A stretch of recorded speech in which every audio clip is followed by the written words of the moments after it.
Salut à tous, c'est Pang de la chaîne, bienvenue sur cette vidéo qui va parler d'anxiété, du dernier module du level 6 de la Milton Erickson Institute. Ce coup-ci, cette semaine, c'est Jeff Zeg qui nous fait cours sur l'anxiété. Il nous a fait un PowerPoint. Vous allez voir beaucoup de descriptions, pas super intéressant d'un point de vue pratique. D'ailleurs, il a dit, on verra bien comment cela fonctionne ultérieurement, donc c'est du seeding, hein, dans le level, dans le niveau D, E et F. On va jusqu'à F, hein. Donc la prochaine, d'ici 2 semaines, je crois que c'est le niveau D qui commence.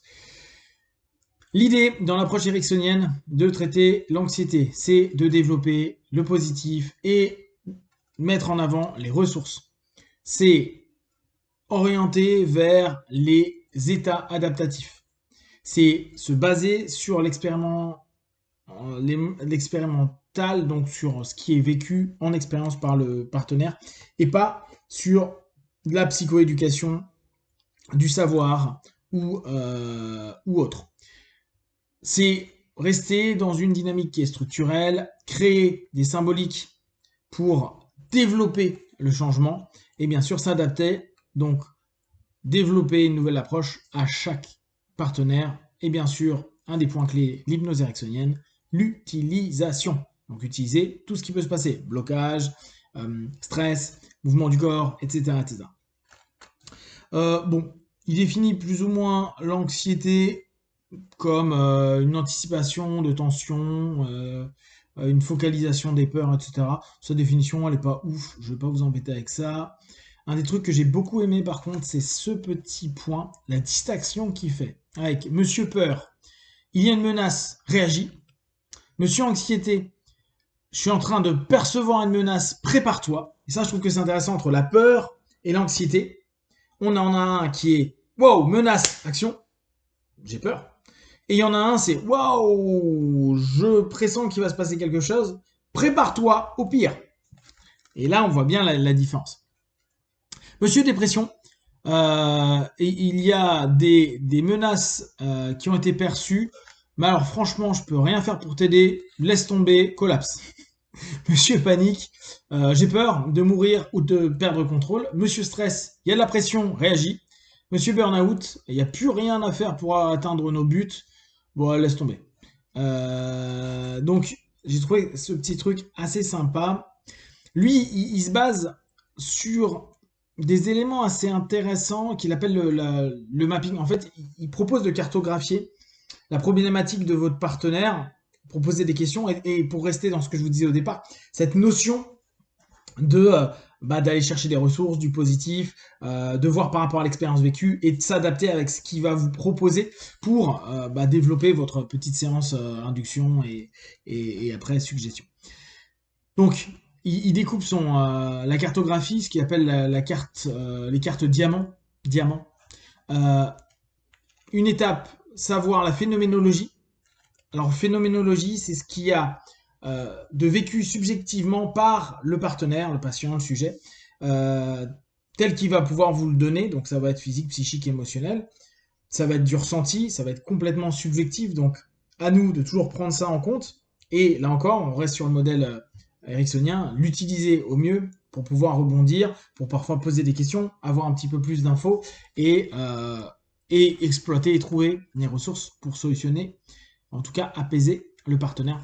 Il est beaucoup dans une dynamique à dire les angoisses, c'est step by step, ça va se faire petit à petit. Faites en sorte que les choses se modifient un petit peu, il y a un petit changement, que ce soit perceptible dans le quotidien et au fur et à mesure que la personne puisse donc étendre cette capacité à gérer l'angoisse. Euh, En gros, les prescriptions de tâches seront quand même assez intéressantes à ce niveau-là. En tout cas, moi, c'est ce que je vous conseille. Donc, dans la cartographie diamant, on prend en compte les états, on prend en compte les séquences, c'est-à-dire les transitions, comment il va passer d'un état à un autre, comment il va passer d'un signe à un autre, comment il va passer d'un rapport social à un autre, etc., etc. Il prend en compte les signes somatiques, donc là qui sont importants à prendre en compte pour l'angoisse. Là encore, c'est souvent subjectif en fonction de notre partenaire, même si bien sûr, on sait qu'il y a quand même changement au niveau du rythme cardiaque, mais il y en a qui vont avoir chaud, donc ils vont avoir froid, donc ça dépend de tout à chacun. Et bien sûr, les relations sociales. Toujours, hein, pensez, la systémie est quelque chose d'hyper important dans nos travaux, dans nos accompagnements, qu'importe l'obédience que vous faites, prenez toujours en compte le système. On a après, donc, bon, je ne vais pas vous embêter avec la phénoménologie de l'anxiété, mais en gros, pour vous donner des exemples, c'est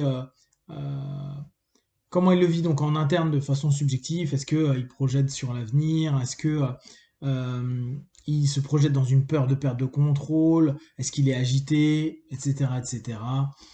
Est-ce qu'il y a une menace? Est-ce qu'il y a des sensations? Etc. etc. Bref, ça, c'est vraiment du questionnement.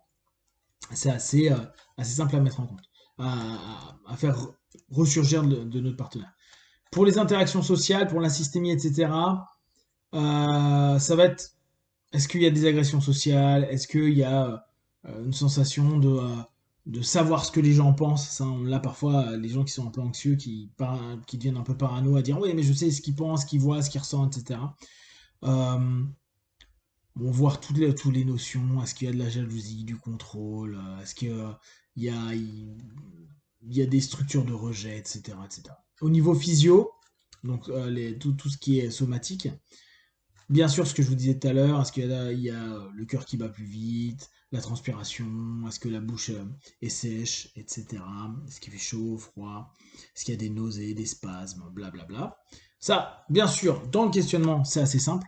Pour tout ce qui est le séquençage, pensez, est-ce qu'il y a des déclencheurs? Est-ce qu'il y a justement une exagération d'une tension, quelque chose qui est marquant? Est-ce qu'il y a des symptômes de généralisation? Est-ce qu'il y a de la panique?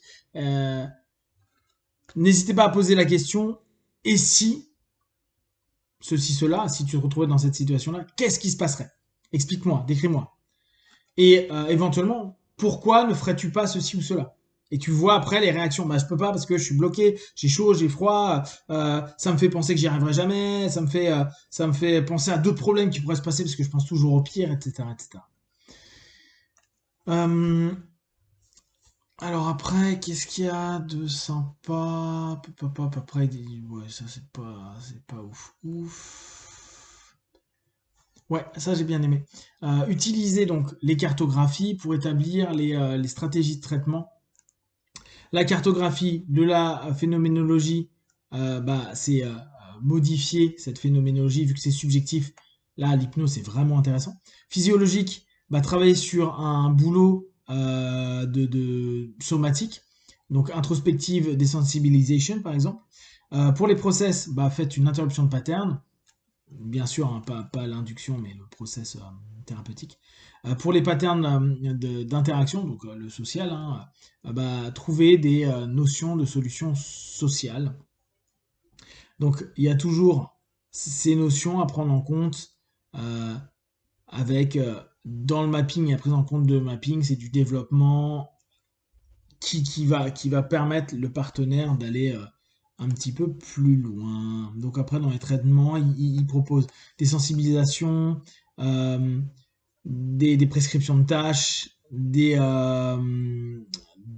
travaux de futurisation, des travaux d'introspective de désensibilisation, des réponses préventives. Bien sûr, hein, tout ça, ça se fait au niveau de votre transe, c'est assez simple.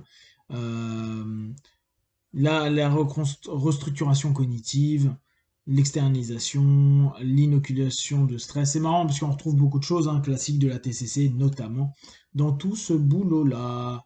Voilà, bon après, on peut dire que c'est quasiment fini. Voilà, donc ça clôt le niveau C.